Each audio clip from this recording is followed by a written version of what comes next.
questions. Tout d'abord, je vais essayer donc de réfléchir avec vous un peu au monde dans lequel on est aujourd'hui. Sachant, moi, je n'ai pas de leçon à donner, simplement j'essaye de réfléchir. On est dans le domaine des idées, des tendances, des évolutions, donc tous les avis, toutes les opinions sont tout à fait recevables. On ne sait pas trop où on va. Moi, je suis très inquiet. Voilà, je le dis très clairement, dans le monde d'aujourd'hui. Vous m'aviez demandé de réfléchir à la Bretagne, identité positive dans un monde européen, hein, dans un monde somme toute ouvert, selon la règle un petit peu du progrès. Hein. C'est un peu comme ça que j'ai compris. Une loi d'évolution naturelle. La Catalogne va vers l'indépendance, l'Écosse est pas trop mal partie, la Bretagne aussi, avec une Europe favorable aux régions. Bon, un peu comme s'il y avait une évolution linéaire vers le positif, vers la démocratie. Moi, je pense, hélas, qu'il n'y a pas d'évolution linéaire et qu'il y a parfois des régressions terribles. Et je crois que nous sommes aujourd'hui dans un monde très très difficile où tout, absolument tout, peut se produire. Les lignes bougent, mais si les lignes bougent, après tout, pour nous, c'est peut-être pas si mal non plus, parce qu'on est dans un système étatique français qui nous étouffe depuis tellement longtemps. Alors si les lignes bougent, c'est peut-être pas mal. Alors, il y a des éléments positifs. L'introduction, c'est ce que je voudrais dire. Des éléments positifs, c'est quand même depuis 3 ans, où j'avais dû faire une conférence devant le Parti breton aussi, il s'est passé des choses positives pour la Bretagne, une capacité de réaction. Les bonnets rouges. Qu'est-ce qui s'est passé? On sait tous ce qui s'est passé. Hein. La plupart d'entre nous, d'ailleurs, je pense qu'on avait un bonnet rouge sur la tête. Il s'est passé qu'on a été capable de dire non au système et on a réussi à faire plier le système. Les Bretons se sont réunis sur le mode défensif. Non, vous touchez pas à ça. Et ça a marché. Mais si on nous avait dit ça il y a 10 ans, les Bretons vont se relever, vont se mettre un bonnet rouge sur la tête, est-ce qu'on l'aurait cru? Je suis pas sûr.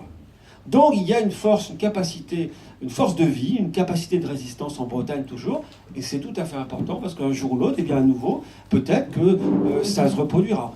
Le système est fort parce que le système, il a même réussi à digérer les bonnets rouges, et ce sont les élus bretons d'ailleurs qui ont tout fait pour mettre pour éteindre l'incendie, notamment Monsieur Le Drian, etc.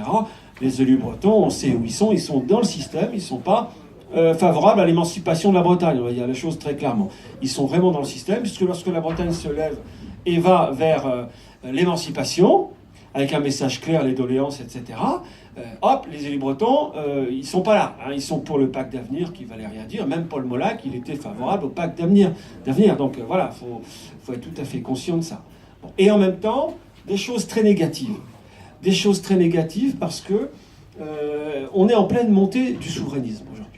Voilà, mondialisation, elle fait peur, elle est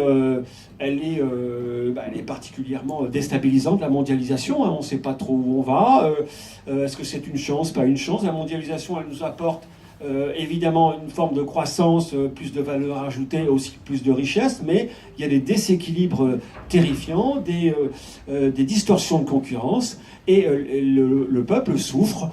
Et donc, il y a beaucoup de tribuns qui exploitent ça. Et il y a de toute façon une montée du souverainisme ces temps-ci, aujourd'hui, au niveau mondial, au niveau européen et au niveau français, c'est tout à fait évident. Alors au niveau européen, au niveau mondial, bon, avec Trump, etc., on ne sait pas trop où est-ce qu'on va. Trump, Poutine, alliance, pas alliance. On a le sentiment que tout peut se produire. Niveau européen, la Hongrie, la Pologne, etc., on a en place des formes de tyrannie douce. La Russie aussi, c'est ce qu'on appelle une tyrannie douce, c'est-à-dire que le peuple se désengage du politique et on fait confiance au chef. Le chef, il nous représente, il est viril, c'est très bien, on a besoin de ça, voilà. Et le peuple se désengage de la politique. C'est quand même assez risqué tout ça. Et en France, le Front National aujourd'hui apparaît comme la première formation politique en tête dans tous les sondages, avec un socle d'électeurs particulièrement fort. Alors, aujourd'hui, l'ère du temps, c'est vraiment le souverainisme. C'est ce message-là que j'avais à vous dire, et c'est pour ça que je suis très inquiet. Par exemple, aujourd'hui, il y a beaucoup de gens en France qui vont contester les décisions de la Cour européenne des droits de l'homme, qui vont dire on s'assoit sur ces décisions maintenant, parce qu'elles n'ont pas été rendues au nom du peuple français. Voilà, François Fillon l'a dit, un autre constitutionnaliste français qui s'appelle Bernard l'a dit aussi. S'il y a 10 ans, on nous avait dit il y a des gens qui vont appeler à ne pas respecter les décisions de la Cour européenne des droits de l'homme, on ne l'aurait pas cru. Hein. Et pourtant, aujourd'hui, c'est ça. Aujourd'hui, même Macron, il est obligé de dire que, bah oui, un prof d'histoire, il est là avant tout pour faire aimer la France. Il n'est pas là pour enseigner l'histoire. Hein. Même Macron est obligé de de convenir à ça.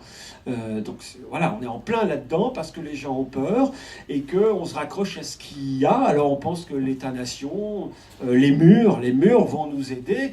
Et c'est vrai pour les Français, mais c'est vrai aussi pour les Bretons, hein, parce que les Bretons aussi sont en souffrance.